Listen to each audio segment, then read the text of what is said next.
Black Skylands is a sandbox adventure game where you fly a floating ship to different islands and claim them as your own.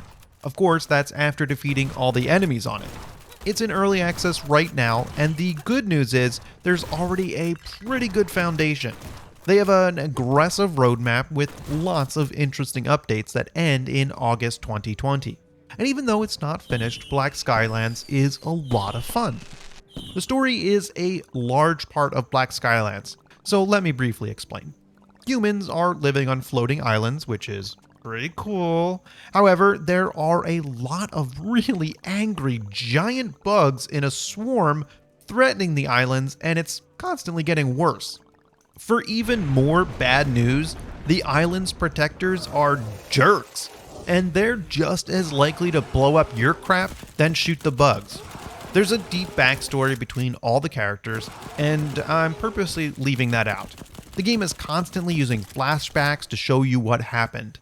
Instead of dumping everything at the start, the game builds the story a little at a time. It's nice. But you'll be playing in the current day, where Eva has her own ship.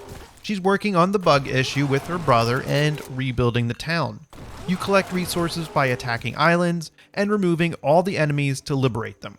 The game is an open world, and you can liberate any island you want.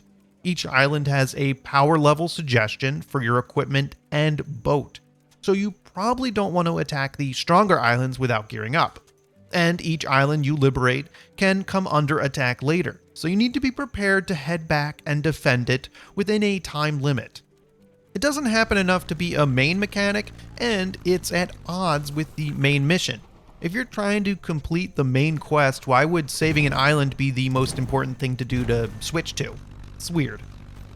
But for the main story, Black Skylands is very hands-on and directs you step by step on what to do next. There is a little freedom on where you want to go, but to progress the story you must stick to the script. It's pretty early in the game, and I imagine they're going to be adding more side quests later. I think it's a little too much, and I wish they took a more hands-off approach. I don't need to be told to collect 2 stone and a piece of wood. I would prefer to be told instead to build a factory, then figure out the rest on my own. Especially since I probably already collected the wood and stone. Anyway, the flying is good, and I'm glad because you're going to be doing so much of it. I have no trouble controlling the ship, and shooting enemies is a breeze. It helps you can rotate the cannons, even though there isn't any sort of interface help. There's plenty of ammo, so you don't have to worry about missing, but the guns will overheat if you shoot too much. Although sometimes the islands are a little close together, and it's a challenge to squeeze through. You might imagine with this advanced society, they might push the islands apart a little, making traveling between them easier. But once you do get to an island, then you can grapple hook over. Has there ever been a game with a grappling hook that was bad? The grappling hook is your life. With floating islands, how else would you expect to get around anywhere? You can use it to move from island to island. You even get a little bonus if you roll first. It gives you a pretty big reach. The grappling hook has also saved my ass a few times when I slip off an island and then use it to catch myself. As long as it's fast enough, there's no real harm done. Heck, you can even use the hook in combat to pull enemies in close for a kick. I'm surprised the enemies don't do the same thing, but I'll always take the advantage. And if I'm going to mention all the cool things right now, I should also mention your Moth buddy. Incredibly useful. They can carry stuff back to your ship, including yourself. If you get stuck or trapped on the other side of an island, then you can be taken right back to your ship. What a friend to have! The top-down view works well, just as good as when it was used for Grand Theft Auto. It's similar gameplay too, right? With shooting and dodging projectiles. It also makes sneaking up on enemies easy, which is a great way to dispatch them. Although trying to find the entrance to some buildings is difficult, and I will say that getting 3 or more enemies on a screen gets to be a little too much. I get lost trying to track everything, and so it's impossible to dodge. And that's okay, since Black Skylands is generous with healing items. There's one after every fight, and even if you do die, the game magically teleports you back home. which is annoying enough to try and avoid it. Moving on to the base building, which is kind of boring.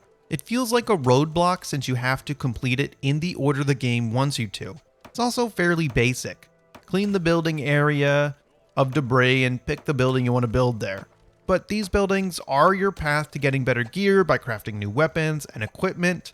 One of the stranger mechanics is that growing your population opens up new upgrades. I don't know.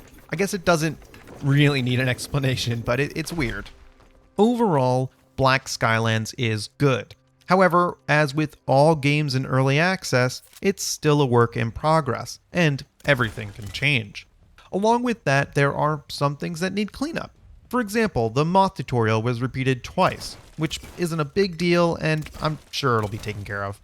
The game could also use some boat customization a lot sooner, but I see that new ships are on the roadmap. There's already a lot to like in Black Skylands, and I'm excited about the future of the game. The grappling hook is fun, the Moth is unique, and liberating islands is addicting. I could definitely see myself getting sucked into Black Skylands. It was already starting to happen. So I hope I put this on your radar, or you get in now and help the development. But that's where I'm ending this particular video. I hope it was helpful and enjoyable. Thanks for watching.